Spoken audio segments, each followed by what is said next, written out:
what you fight in random battles is what joins your party. So they have the same amount of hit points, the same amount of the same spells, more or less. There's a few enemies that have like enemy only like spells, but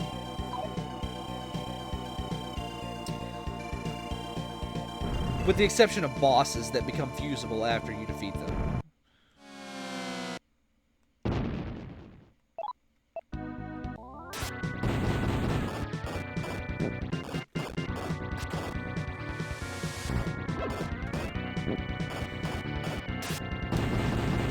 Need to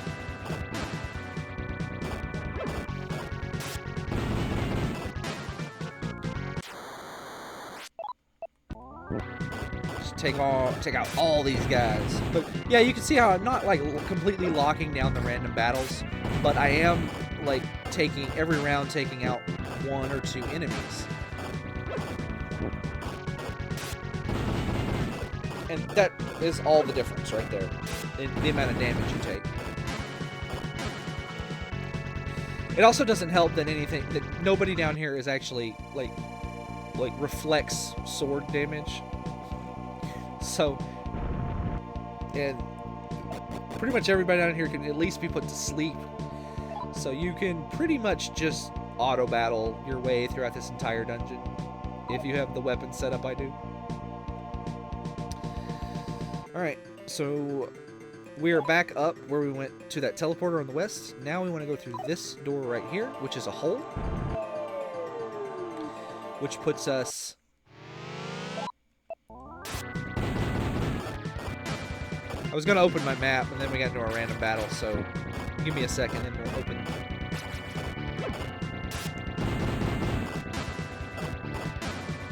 I don't know why Cerberus and Cyclops are defending instead of attacking, but okay.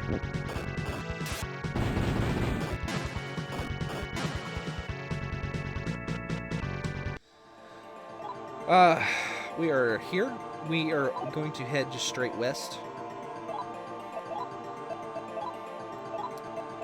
And a heal.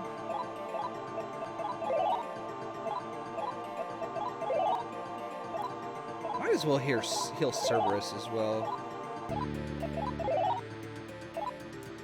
And yeah, that's good enough.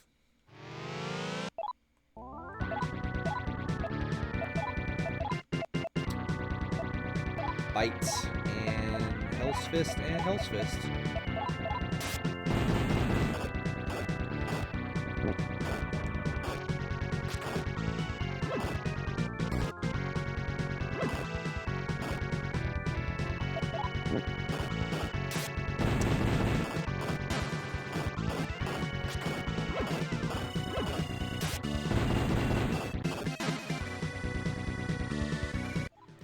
All right. So just straight west.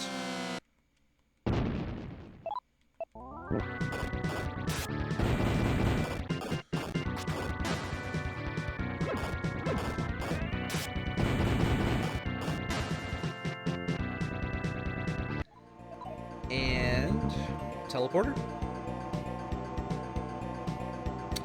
And we need to face south. If you go out either the east or west door, it's a one-way door that puts you back at the beginning. So we don't want to do that. And now we want to go this way.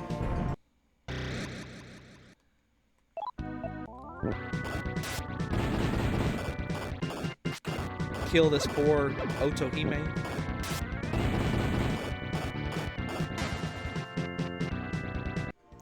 We just want to go down here. So, I've been playing a lot of Dragon Quest VII for fun, just to change the topic, since we're kind of... There's not really much left to talk about in this dungeon. But I've been playing a lot of Dragon Quest VII, and I think I've come to the conclusion that I don't...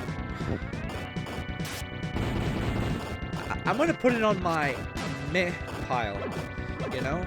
So I beat Dragon Warrior 7 many, many years ago, and... let's see, I don't know, 2005-ish, something like that. 2006, maybe. Let's see, we want to go through this door first.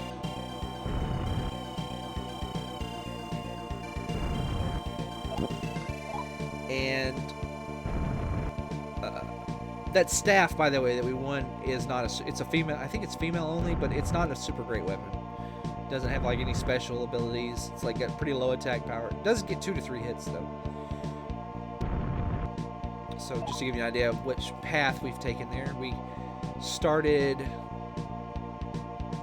at the top there, and then we went over and then down and down and around.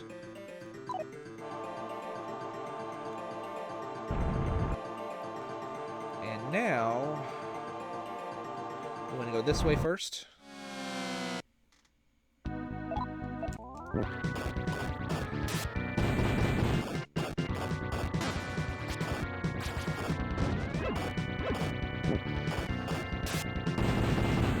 But, like, the game itself is fine. It's Dragon Quest.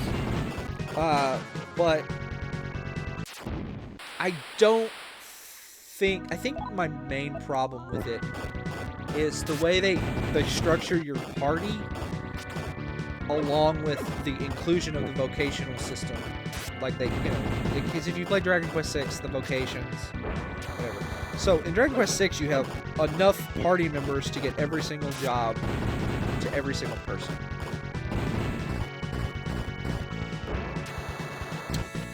In Dragon Quest VII, by the way, I don't care if Reiko dies. Like, whatever.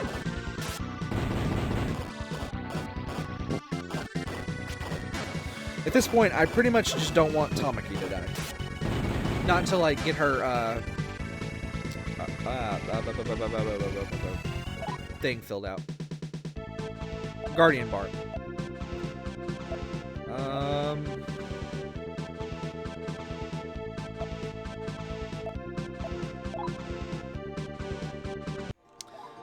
In fact, let's check our Guardian Bars. About a little less than halfway. Okay. So that puts you probably a little less than 3/4 of the way. Yeah, about 2/3.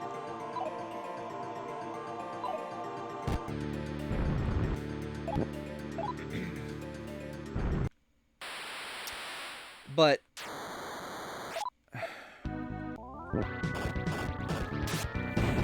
so in Dragon Quest VI, when somebody joins your party, they stay in your party.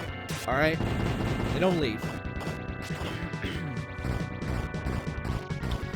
In Dragon Quest VII, you have, by the time you unlock your vocations, you have 3 party members. And you have those 3 party members for a good long while. 2 of those 3 party members never leave your main character, and 1 of the party members never leave your party. 1 of the party members leaves your party for a good chunk of the game. It's just, like, I don't know, man. It's just...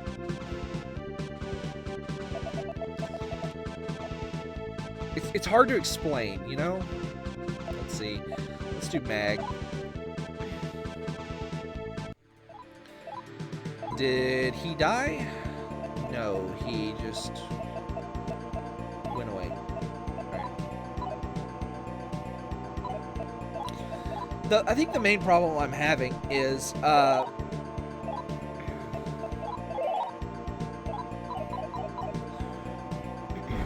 like, the main problem I'm having is that there's not enough battles.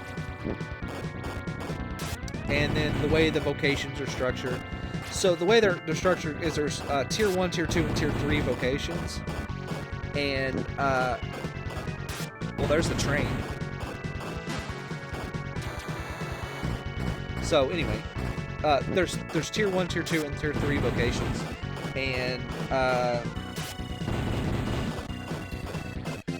it takes, like, 1,100 battles to get a Tier 3 vocation. And there's just not that many battles in the game for the people that leave your party and then come back later. You can get there for the 2 that stay in your party the entire time, the main character and Ruff or Gabbo, depending on which version of the game you're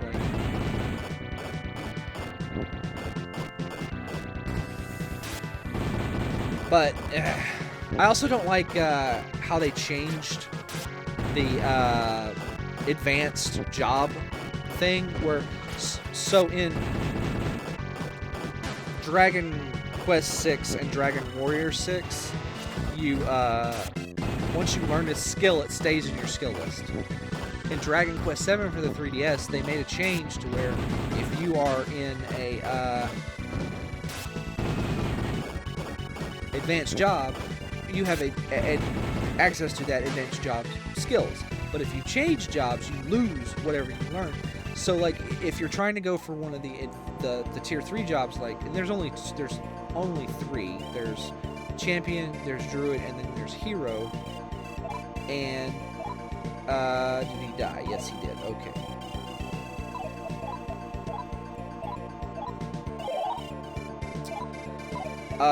You, especially when you're going through the tier 2 jobs, like, I felt like I was being punished for wanting to go for one of the tier 3 jobs. So I have had this skill in this tier 2 job that I've been utilizing to fight my battles or do support and that kind of thing, and then suddenly I can't use any of those skills anymore because I've mastered the job, and now it's time to go to some other job. Gladiator. Let's say I was leveling Paladin, and now I gotta go to Gladiator to unlock Champion. It irritated me, and like I said, I felt like I was being punished. So... Sword, attack, extra...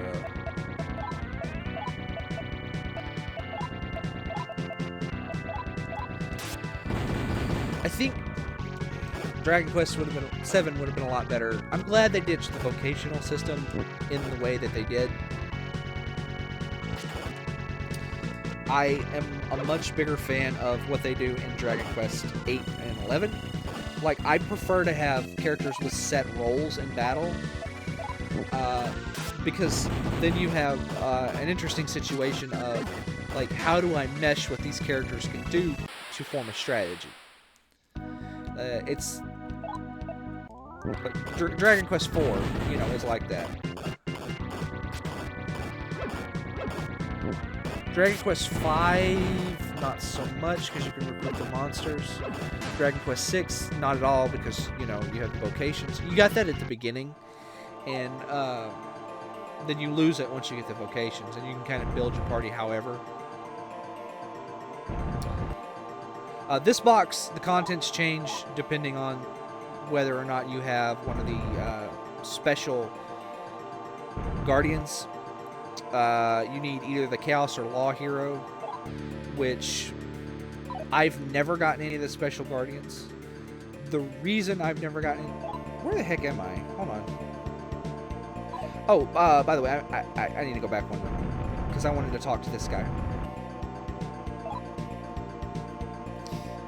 So, Chefe is the boss of this dungeon, and what that guy's talking about is, it's not just any, like, the chests I've been picking up up to this point do not count. There is, in the very last section of the dungeon, there are there's just straight, it's just like, it's like 15 chests in a line. You go from one room to another, and there's just chest. And each one has...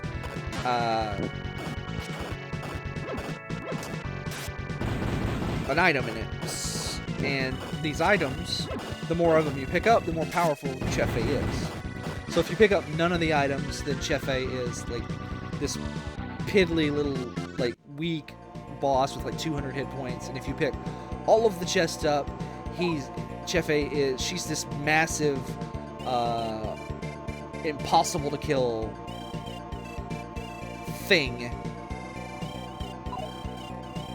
that is, quite frankly, probably the hardest boss in the game.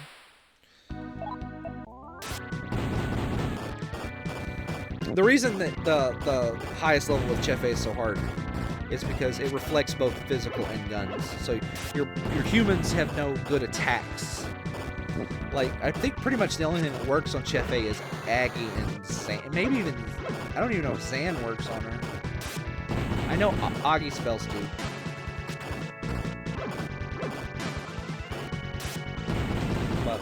Whatever. I'm not going to be fighting it. I might do I want to show it off? We'll see. I am going to be picking up some of the chests because, you know, free stuff. But I'm not going to be picking up any of that extra stuff. Most of the items are not worth picking up anyway. Like, for example, some of the stuff is, like, male exclusive armor. And, like, I don't have any males in my party, so why would I pick it up?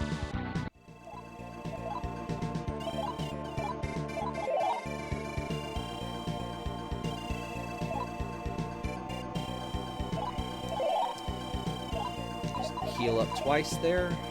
Go up the stairs.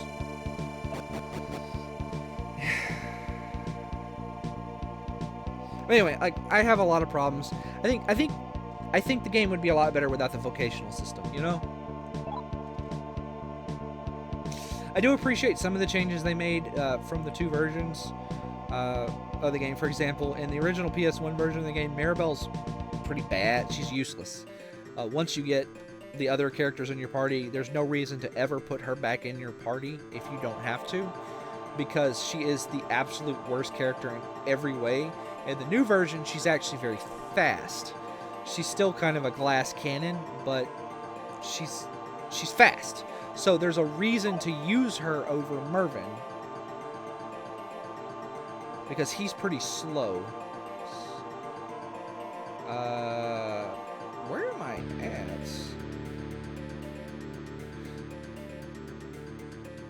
Oh, yeah, I see. Never mind. I got lost for a second on the map there. I'm talking about Dragon Quest.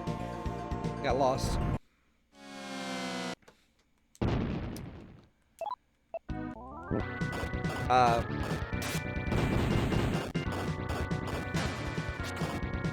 But yeah, you know, yeah. Like I just, what, you losing your abilities just made me. It just, I feel like I'm being punished, you know.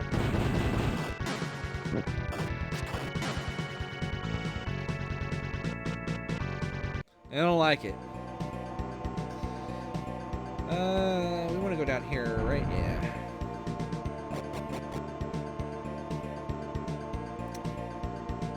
And we are on this floor.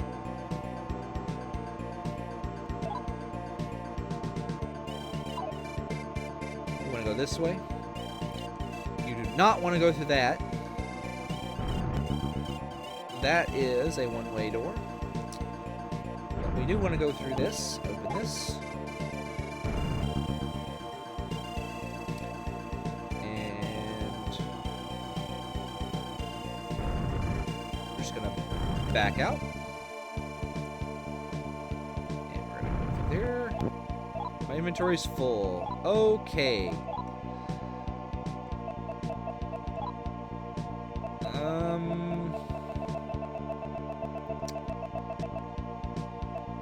Drop that.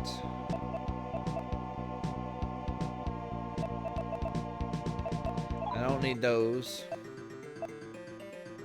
Let's drop that. I don't need those. I don't need those. I don't really need those Kintans either. I guess I could have used them. But now that means I gotta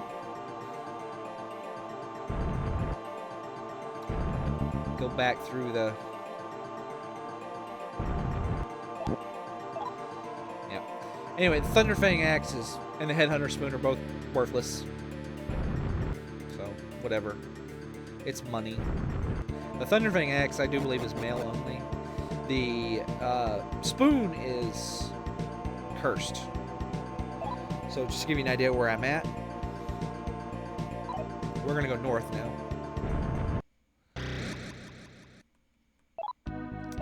And we're going to auto-battle these guys. Because that's how I roll. I like to live dangerously on the edge. I say that, but the it's relatively safe for me to be auto-battling down here.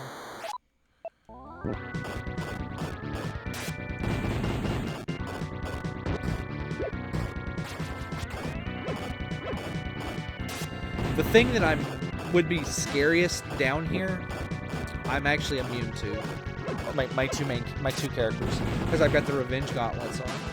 I don't actually know how resistance works in this game, like the exact resistance values on the armor, because it's just not listed anywhere. Like you look at, let's see, we want, yeah, we'll just do that. So you look at equipment and it will tell you it has a resistance, but it doesn't tell you if it's like a complete resistance, if it's a partial, you know, I don't know how resistance stacks, like if you have multiple pieces of equipment that supposedly offer that resistance.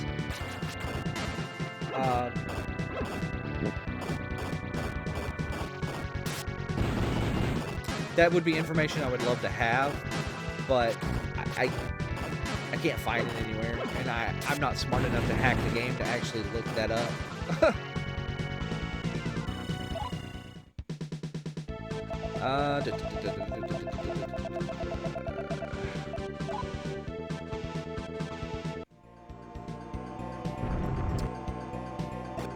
And as far as I know, nobody on the internet actually has that information anyway. I mean, some obscure Japanese website might have it, but let's see. We want to go straight ahead. This is supposed to be a diamond, I do believe. And that's a save point. And there's a chest in this door, like a regular chest.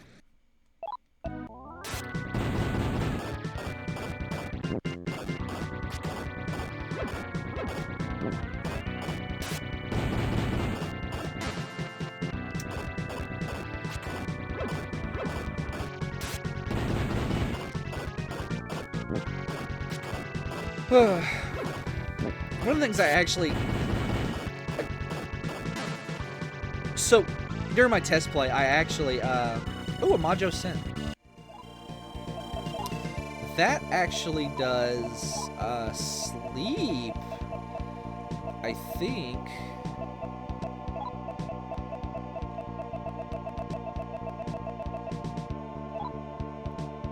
No, it's not. Okay. Anyway.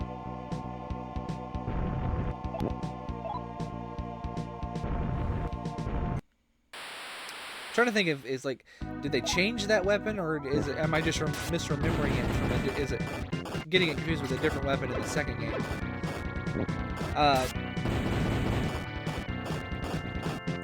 One of the things I don't like about the Guardian system is they actually, you know, they punish you for using incenses. That's definitely one of the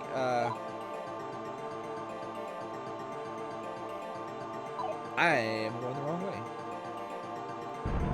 It's definitely one of the perks of using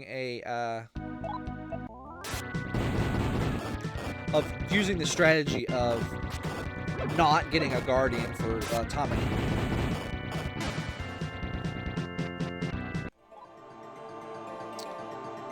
Yeah. And you might even say that, I mean, from the fact that you can get the Hino Kageguchi, the Hino sword, you can get that from the immediate moment you find it. Couple that with the fact that you can use the incenses as soon as you find them, and that probably makes up for any like lost stats for not like having a Guardian.